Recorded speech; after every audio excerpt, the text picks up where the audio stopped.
A rescue team is trapped with monsters on an abandoned ship. The space surveillance vessel Academic Vladislav Volov is in the southern regions of the Pacific Ocean. The crew is establishing contact with the Mir Scientific Research Orbital Station. Once connected, Nadia Vinogradova, who is in charge of the mission, requests that the astronauts transmit the collected data for further study. Nadia, who knows how to balance work and relaxation, manages to play a game of chess with one of the astronauts and share tender moments with her husband, the ship's captain. Meanwhile, a woman at the station notices a strange object approaching at high speed. She takes a photo and asks her colleagues to look through the peephole to identify the unknown object. Its nature and structure are obscure, but visually, it resembles a cluster of electromagnetic pulses that suddenly pass through the station. Video and radio contact with the station is lost, and during brief connections, the astronauts call for help. Seconds later, the data transmission from the station to the ship begins, during which something infiltrates the vessel and starts hacking the main computer, attempting to decode the access code. The ship's commander considers this situation impossible, but the entity takes control of the systems. The crew is on the brink of survival and becomes hostages of an unknown force that has seized control of the main computer. 7 days later, a small tugboat called Star of the Sea finds itself approximately in the same region. The crew has deviated from their usual route and ends up in a typhoon. Foster reports that wind speeds are increasing and they may be caught in a hurricane. Captain Everton orders a course change to sail against the wind, believing this will keep them afloat and prevent them from becoming victims of the storm. Noticing that the barge they are towing is rapidly taking on water, Foster informs the captain, but he refuses to take further action, believing that his ship has endured worse conditions. During a new attempt to change course, a massive wave strikes the ship, damaging not only the hull of the Star of the Sea, but also breaking the mast, blocking access to the deck. Part of the superstructure is damaged, allowing water to flood the engine room. Realizing that the situation is critical, engineer Steve Baker asks the crew to cut the door with a torch, as it is the only way to reach the deck and secure the engine room. With the crew's situation worsening by the second, Foster charts a course for the eye of the typhoon. Within this zone, they will have a few hours of respite to repair the ship and prepare for the next storm. On the bridge, Steve urges the captain to jettison the barge because its weight could drag them down like an anchor. Everton vehemently refuses, wanting to deliver the barge to port for the reward. Steve is ready to release the barge, but the captain threatens him with a revolver.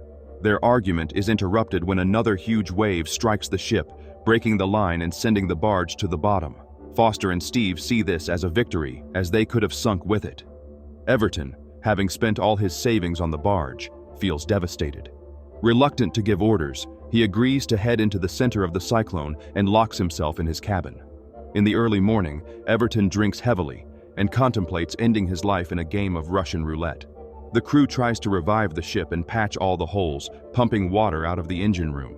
After welding and checking the hull, they conclude that the Star of the Sea is at its limit and likely won't survive another typhoon. The crew loses hope as they only have a few days of food and water left. Suddenly, Foster brings a glimmer of hope, reporting that there is a ship 12 miles away that is not moving. Determining it to be a large, heavy vessel, Foster tries to contact the crew but only receives silence in response. Everton soon discovers about the stationary ship, regaining new hope and a will to live. As they get closer, Woods attempts to establish contact again, but with no success. A few meters away, the crew spots overturned lifeboats and then the enormous ship they belong to. Foster identifies the vessel as Russian, the Academic Vladislav Volov, a satellite and missile tracking ship equipped with parabolic antennas, modern laboratories, and robotic workshops. A few meters from the vessel, Everton makes a final attempt to contact the crew using a loudspeaker.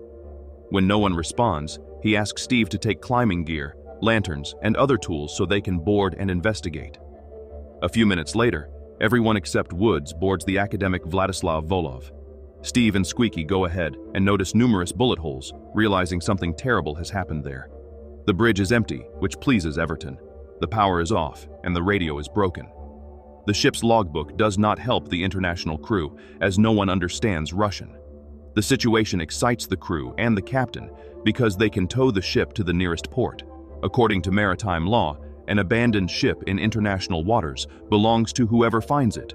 so nothing is preventing their plan. The ship is worth about $300 million, which would mean considerable compensation. The captain promises to be fair and generous, giving each crew member $3 million in cash. Foster is less optimistic, reminding everyone that easy money rarely comes without a price. She also points out that the ship isn't technically abandoned if there is even one survivor on board. To her horror, Everton is indifferent to this and is willing to eliminate any survivor to secure potential payment. After giving orders, the captain prepares the ship for towing, but first they need to restore power to start the turbine engines. Steve and Squeaky head to the engine room to get the equipment up and running. The control panel is broken and the relays are ripped out, but the engineer and his colleague quickly fix the problem and restore power. As they do this, the central computer and the robots in the workshop come to life. The electrical wiring shorts out, producing a terrifying noise, but the most alarming thing is that the surveillance cameras are functioning autonomously. Foster warns the captain that someone is controlling the computer, but he dismisses it as impossible. After tracking the location of the tugboat, something releases a massive anchor and penetrates it. Heo is injured and in bad shape, but Woods refuses to rescue him, thinking his own life is more important.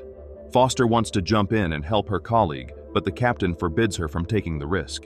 Steve, who is always at odds with Everton, leaves Squeaky in the engine room and runs to help. After pulling the injured Heo from the water, Steve tells Squeaky to lock herself in, suspecting that someone else on board is causing sabotage after the last incident and the sinking of the tugboat. Steve questions Everton's role, but the captain suggests they forget their differences to achieve their common goal. Understanding that they need to split up, Woods and Richie are ordered to go to the engine room and help Squeaky. The captain and Steve search for the medical station to treat Heiko's injury. Meanwhile, small robots begin to come to life and crawl around the ship, but the crew ignores this. Squeaky is the first to notice something strange when he sees a cable being pulled into a pipe. Trying to figure out what's going on, Squeaky follows the robot to a tangle of wires, where he is suddenly attacked and disappears. Woods and Richie find an arsenal and decide to upgrade their gear in case of conflicts on the way to the port. Going down a bit further, they discover a missile launch well and 2 catapults for emergency evacuation. Woods is frightened by all the blood around him, but Richie is confident they can handle any enemy. Meanwhile, Foster is sewing up Heiko's leg, discussing what they will do with the money. Heiko dreams of opening schools for children in poor countries. Steve wants to buy an island and invite Foster to join him, but the navigator isn't used to dreaming, doubting they will get the money. At one moment, Steve opens a medicine cabinet, and suddenly a person wearing a gas mask appears and starts shooting wildly, nearly killing the entire crew. Steve quickly neutralizes the threat, discovering that the shooter is Nadia, the only survivor from the Russian ship's crew. This revelation disappoints Everton. Steve tries to contact Squeaky, but there is no response. Realizing something is wrong, he heads to the engine room and orders Richie and Woods to follow him. On the way, the 2 crew members encounter a robot and, terrified, strike it in a desperate attempt to defend themselves. Nadia wakes up terrified and pleads for them to cut off the power as quickly as possible to prevent the entity from moving. She explains that the rest of the crew did not survive the energy attack that came from the Mir station, using gas to kill people, but some managed to escape in lifeboats. No one believes her crazy story, except for Foster, who decides to act quickly. Nadia pushes the captain aside and rushes to cut off the power, grabbing an axe and heading towards the cables, but Foster stops her. Nadia pleads with her not to interfere, insisting that the entity is using electricity for its own purposes and no one will survive. Heiko ties her up to prevent her from posing a threat to the rest of the crew. Woods and Richie find a laboratory full of robots. They cut off the power, but a short circuit restores the functioning process. As they begin to examine the environment more closely, one of the robots attacks them, injuring Woods with nails. Another robot appears and starts shooting at them, but they manage to hide and warn Steve about the danger via radio. When Steve arrives at the engine room, he tries to open the door, but it is welded shut, and Squeaky is nowhere to be found. Soon, injured Richie and Woods also arrive. They realize something strange is happening when a robot suddenly attacks them, opening fire. Working together, Steve and the team disable the robot by cutting its power wires. Everton suspects that Nadia is behind the sabotage on the ship and threatens her with a revolver, demanding to know where Squeaky is hiding. Foster realizes that Nadia couldn't be responsible since she had been hiding in the medical room the whole time. Although Everton and Heiko remain suspicious of Nadia, she insists they need to cut off the power to prevent the alien energy from terrorizing them. Soon, the rest of the crew arrives on the bridge, bringing the remains of a robot. Nadia is horrified to recognize her husband, Alexei, in the remnants of the robot. Squeaky is still missing, and the crew is confused, but Foster urges Nadia to finish her story, increasingly believing in her reality. Nadia explains that the energy corrupted the main computer, navigation, and other electronic systems, completely taking control of the ship. Initially, the system began to build resource-hunting robots, followed by biomechanical creatures made from human parts. When the surviving crew members abandoned the ship, Alexei and Nadia decided to stay and cut all power cables, but it seems that her husband was caught by the robots and became part of a biomechanical entity. To verify Nadia's story, Richie examines the biomechanical creature and finds an electronic implant in its brain sustaining its life. Suddenly, the robot grabs Nadia's hand, but Steve finishes it off with the butt of his rifle. Everton remains skeptical, suggesting there are no aliens, and what they see is the result of failed Russian experiments to combat external threats. Soon, the ship encounters a storm, and the crew needs to change course to avoid sinking. The robot made from Alexei's body reanimates, but Richie knocks it down with several well-placed shots. Realizing the danger, the crew rushes to leave the ship as quickly as possible. Going down to a lower deck, they notice that the alien energy has intelligence and is altering the course to preserve the ship. Upon heading to the engine room, they hear knocking behind the door. Peeking inside, Steve claims he sees Squeaky, but the others hesitate to open the door, fearing something terrible is lurking behind it. Squeaky breaks the door, now a hostile biomechanical entity. It grabs Woods and lifts him up, only to be killed by a massive robot that follows. Squeaky, shooting back and fleeing, the crew takes shelter in the communication room. Richie tries to call for help, but Everton destroys the radio, declaring it his ship and that he doesn't need competition for the reward money. Furious, Foster punches the captain and frees Nadia.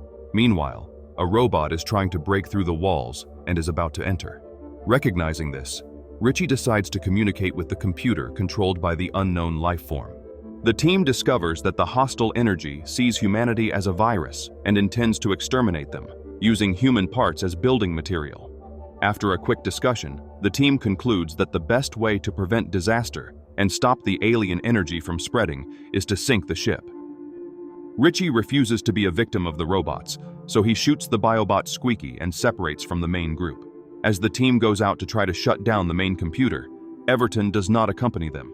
Instead, he contacts the entity, offering to take it to New Zealand or Australia in exchange for his life. Going to the workshop, Everton encounters a robot and makes a deal. The team reaches their destination and realizes that the entity has moved the main computer elsewhere. They are then attacked by a large robot, but Nadia, Foster, Steve, and Heiko manage to escape to the deck. Nadia suggests going to the antenna's targeting location, believing it to be the safest place during the storm. Foster falls from the ladder, but Heiko saves her, sacrificing himself as he is swept into the sea, while Richie prepares an explosive device and defends himself from small robots. Foster and Nadia discover that the alien intelligence is directing them to an island where British intelligence is located. Understanding the need to prevent the spread of biomechanical organisms, they formulate a plan to sink the ship. Soon, they are contacted by a nearby vessel, but Steve decides not to respond to avoid leading the alien energy to it.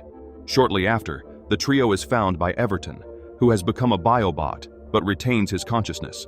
Foster shoots him, but it causes little damage. Realizing the strength of the enemy, Nadia uses a thermobaric grenade, and Steve pushes Everton out of the room, where he is finally killed. Planning to set the explosions and fill the ship with fuel, the trio finds Richie and warns him about their plan.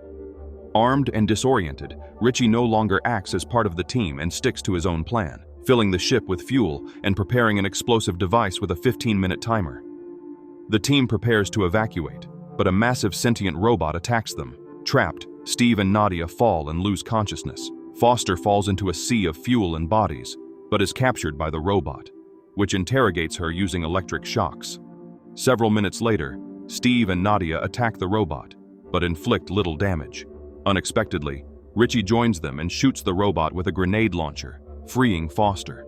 The robot retaliates, collapsing part of the metal structure and leaving Steve in a precarious position, while Nadia and Foster manage to escape, hiding behind several metal doors. The women find diving suits and prepare for evacuation. As time runs out, Steve dismantles the metal structure and finds an injured Richie before he dies. Richie reveals critical information about the missile silo and the catapult, which could help them escape quickly from the ship. Nadia and Foster are ready to jump into the water when they encounter the giant robot again. It has found and destroyed the detonator, thwarting their initial plan. Realizing they cannot escape, Nadia pleads with Foster to flee and pushes her into an adjacent room, allowing herself to be grabbed by the robot. Nadia promises to reveal the locations of the remaining detonators, sacrificing herself. She shoots at the gas cylinders, causing a large explosion that only slightly damages the robot. It continues to chase Foster, who is then found by Steve. The pair heads to the missile silo, as Richie had advised. Once there, Steve ties Foster to the catapult and prepares her for launch. The robot approaches, and Steve plans to sacrifice himself heroically to ensure Foster's survival as the enormous robot bursts into the missile silo. Foster binds Steve to her and activates the device. They successfully launch from the ship, and the catapult tied to a cable with grenades left by Richie releases the pin, leading to a massive explosion that completely destroys the ship. Noticed by a nearby vessel, a helicopter arrives to rescue the survivors in the morning. Foster spots Hio and tries to check if he is alive, but a disfigured man attacks her. She wakes up and realizes it was just a horrible nightmare, with Steve comforting her, assuring her that it is all over and that they defeated the evil entity that had taken over the Russian ship.